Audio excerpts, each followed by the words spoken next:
Assalamualaikum warahmatullahi wabarakatuh. Halo teman-teman, perkenalkan nama aku Normayu Nitasari. Kalian bisa panggil aku Ayu. Aku mahasiswi S1 Akuntansi Syariah, Fakultas Ekonomi dan Bisnis Islam, UIN Antasari, Banjarmasin. Jadi kali ini aku mau bikin video tugas ulangan tengah semester dari Ibu Kamila Widiani Putri MAK dengan mata kuliah Teori Akuntansi Syariah. Stay tune teman-teman.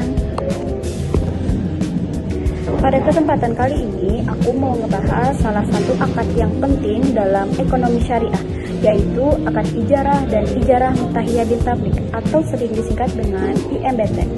Akad ini sering loh kita jumpai di kehidupan sehari-hari maupun di keuangan lembaga syariah. Yuk kita bahas. Jadi, ijarah berasal dari kata al-ajr yang artinya imbalan atau upah. Secara istilah, ijarah adalah akad sewa-menyewa atau upah mengupah atas manfaat barang atau jasa dengan imbalan tertentu, tanpa berpindah kepemilikan barang yang disewakan. Jadi, yang disewakan dalam akad ijarah ini bukan barangnya, melainkan manfaat atas barang tersebut. Contohnya seperti sewa mobil, rumah, motor, HP, atau alat berat, bahkan tenaga kerja. Jadi, kita berhak menggunakan barang atau jasa tersebut selama waktu tertentu, namun kepemilikannya tidak berubah. Dasar hukum akad ijarah ini terdapat dalam Al-Quran, yaitu surah Al-Baqarah ayat 233 dan hadis Nabi Sallallahu Alaihi Wasallam yang berbunyi, "Berikanlah upah kepada pekerja sebelum kering keringatnya." Hadis riwayat Ibnu Majah. Supaya akad ijarah ini sah, maka kita harus memenuhi beberapa rukun yang ada dalam akad ijarah ini. Yang pertama adalah mu'jir, yaitu pihak yang menyewakan atau pemberi jasa. Yang kedua adalah musta'jir, yaitu pihak penyewa atau penerima jasa. Yang ketiga adalah ma'jur, yaitu objek yang disewakan atau manfaat dari barang tersebut. Yang keempat adalah ujrah. Ujrah yaitu imbalan yang telah disepakati. Dan yang terakhir adalah sigar, yaitu ijab kabul yang menunjukkan kesepakatan. Prinsip utama dalam akad ijarah ini adalah kejelasan dan keadilan. Semua harus jelas sejak awal. Barangnya apa, manfaatnya seperti apa, berapa lama waktunya, dan berapa besar upah atas sewa yang disepakati. Sekarang kita masuk ke pembahasan yang lebih mendalam, yaitu ijarah mutahiyah bin tablik atau sering disingkat dengan IMBT. Akad ini merupakan bentuk pengembangan dari ijarah. Bedanya, di akhir masa sewa, kepemilikan barang bisa berpindah ke penyewa. Jadi, IMBT ini adalah sewa yang diakhiri dengan berpindah kepemilikan.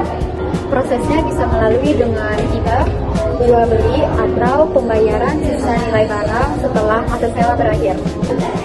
Akad IMBT ini diperbolehkan berdasarkan Fatwa DSN MUI nomor 27 tahun 2002. Namun penting diingat, akad sewa dan berpindah kepemilikan itu tidak boleh digabung dalam satu waktu.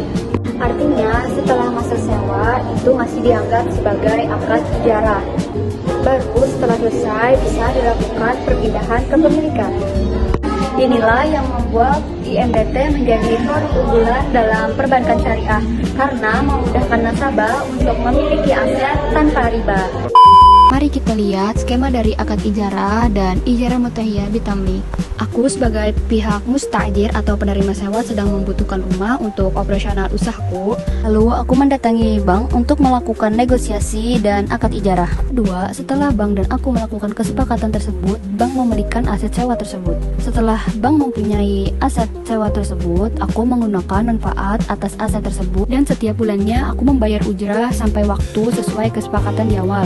Saat masa sewa berakhir, aku langsung mengembalikan aset tersebut kepada pihak bank. Kalau di IMBT, pada saat di akhir masa sewa, bisa dipindahkan kepemilikan melalui hibah atau dengan jual beli seharga nilai sisa sewa berakhir. Jadi, perbedaan pada akad ijarah dan ijarah mutahiyah bin tablik adalah pada akhir akad. Ijarah hanya sebatas sewa manfaat, sedangkan IMBT diakhiri dengan perpindahan kepemilikan. Kedua akad ini menunjukkan bahwa keuangan syariah sangat adil, transparansi, dan menghindari riba. Melalui akad ini, bahwa kepemilikan tidak harus instan, tapi bisa dicapai dengan sistem syariah yang penuh keberkahan. Nah, itu dia penjelasan singkat tentang ijarah dari aku. Terima kasih teman-teman sudah menontonnya. Semoga menambah wawasan dan ilmu bagi teman-teman yang menontonnya. See you, terima kasih banyak.